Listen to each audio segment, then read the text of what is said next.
Halo semua, perkenalkan nama saya Romi Ardian Samanik, saya dari Prodi Ilmu Komunikasi Universitas Muhammadiyah Riau. NIM saya 2405019191. Ngomong-ngomong tentang Riau, hal apa yang pertama kali kalian pikirkan ketika mendengar kata Riau? Apakah minyak buminya, gasnya, julukan bumi lancang kuning, makanan khas daerahnya, atau apa? Kalau aku sendiri, yang pertama kali aku ingat tentang tanah kelahiranku ini adalah kebakaran hutan. Sudah menjadi tradisi bagi Riau, jika setiap tahunnya pasti ada aja lahan yang kebakaran. Ingat nggak kebakaran waktu 2015? Kita sampai bisa mengirim kabut asap ke negara tetangga. Ada yang nyampe Malaysia, udah nyampe Singapura. Bayangin, itu suatu kebanggaan bagi Riau karena bisa mengekspor kabut asap secara gratis. Pada waktu itu, sekolah-sekolah diliburkan. Jadi, ketika kalian merasakan libur panjang karena COVID-19, saya sudah merasakan libur panjang terlebih dahulu. Tapi bukan karena COVID-19, karena kabut asap. Lahan-lahan yang terbakar ini mulai dari perkebunan warga sampai punya perusahaan. Sebenarnya, apa penyebab utama kebakaran hutan di Riau? Setelah aku baca jurnal-jurnal yang ada di internet, salah satu penyebab kebakaran hutan yang terjadi di Riau itu disebabkan oleh masyarakat yang membuka lahannya dengan cara tebas bakar.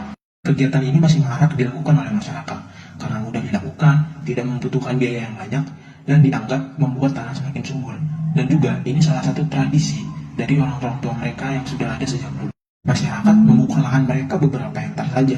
Bayangkan, apabila perusahaan-perusahaan yang punya lahan sekitar ratusan hektar, mereka membuka lahannya dengan cara tebas bakar atau dengan cara dibakar, yang menyebabkan potensi kebakaran di Riau semakin besar. Perubahan iklim juga menjadi salah satu penyebabnya. Karena perubahan iklim menyebabkan tingginya suhu rata-rata pada bumi. Suhu yang lebih tinggi meningkatkan penguapan air, mengeringkan tanah, dan membuat potensi kebakaran hutan semakin besar. Ditambah lagi apabila musim kemarau datang. Udah perubahan iklim, musim kemarau datang, buka lahannya masih cara dibakar. Dan kebanyakan kebakaran hutan yang terjadi di Riau itu terjadi di lahan gambut. Kalian tahu berapa juta hektar lahan gambut yang ada di Riau? 5,3 juta hektar. Kenapa lahan gambut berpotensi lebih besar untuk terjadinya kebakaran? Karena lahan gambut itu adalah jenis lahan basah yang terbentuk dari timbunan material organik berupa sisa-sisa pohon, rerumputan, lumut, dan jasad hewan yang membusuk di dalam tanah. Dan apabila lahan gambut kering, potensi kebakaran itu akan semakin besar. Dan yang buat jadi masalah lagi, ketika para petani atau perusahaan-perusahaan itu membuka lahan di lahan gambut untuk pertanian, mereka akan melakukan namanya proses drainase atau pengeringan. Dan proses ini apabila tidak dilakukan dengan baik atau tidak dijaga dengan baik, yang terjadi pada tanah gambut, ia akan kering. Jika keringnya berlebihan, ya apa yang terjadi? Ia sangat mudah untuk dibakar. Oke, kita bayangkan sama-sama ya.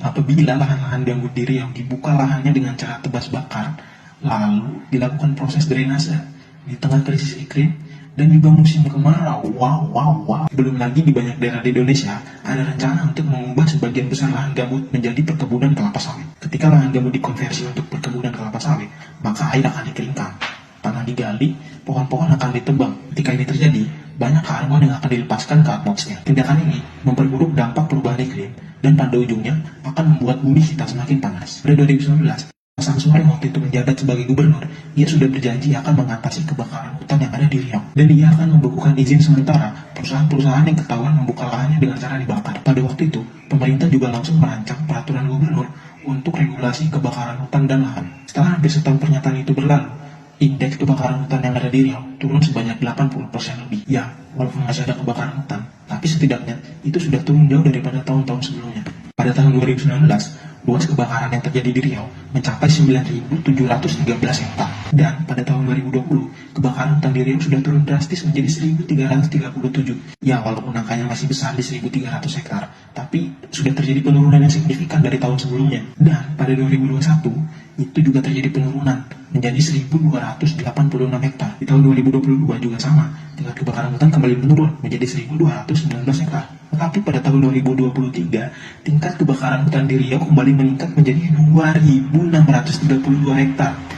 Naik 2 kali lipat. Di tahun 2024 ini, semoga aja indeks kebakaran hutan yang terjadi di Riau kembali menurun supaya kita bisa menghirup udara segar. Sebenarnya, solusi apa yang cocok untuk kebakaran hutan yang terjadi di Provinsi Riau ini? Tim Satgas sudah dibikin, peraturan gubernur sudah dibikin, masyarakat sekitar lahan yang berpotensi terjadinya kebakaran juga udah diedukasi. Perusahaan-perusahaan juga katanya udah melakukan program untuk mencegah terjadinya kebakaran hutan. Lantas, mengapa kebakaran hutan tetap terjadi setiap tahunnya? Kapan terakhir